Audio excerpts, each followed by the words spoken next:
Hey everyone, and welcome back to Gardening with Ben. Today's video we're going to talk about making a plan for your garden and your allotment at this time of year.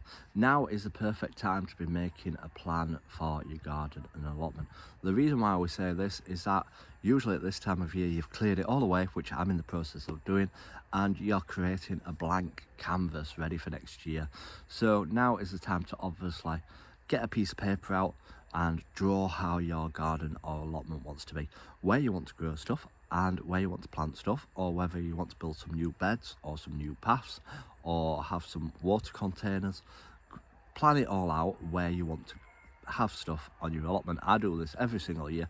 I've not changed my layout for quite a few years because it's perfect now. I've got my paths sorted, I've got my beds in the right place. The only thing I improve is if I get some paving slabs, I use them for paths, which is improving it over the years. But obviously paving slabs are getting expensive now, so I only get a few paving slabs year after year. So obviously once you've drawn your plan where you want to plant stuff on your allotment or in the garden.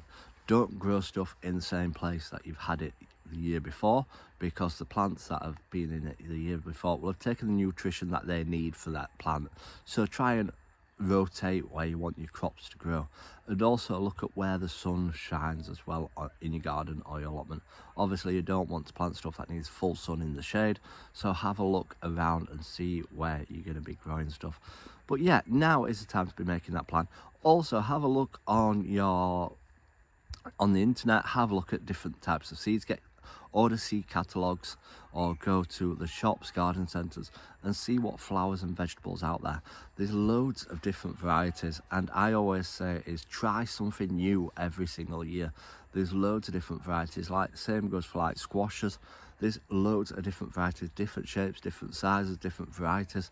It's good to try different stuff, and I do this with myself. One year I tried doing different squashes, one year I tried doing different French type beans. They were all different coloured beans, like purple, yellow, speckled beans, all different varieties of beans. So it's good to try new stuff and different varieties of stuff. And next year my plan is to try and grow different types of poppies, different varieties of poppies.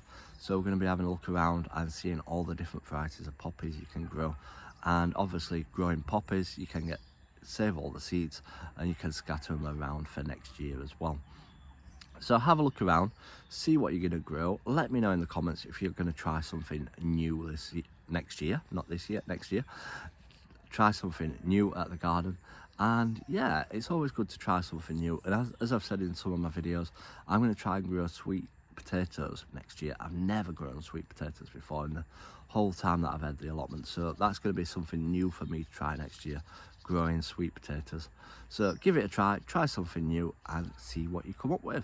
So feel free to leave some comments below, give it a like, and feel free to follow me as well if you don't already follow me. So until next time everyone, remember, keep smiling, keep shining, and keep gardening with Ben everyone.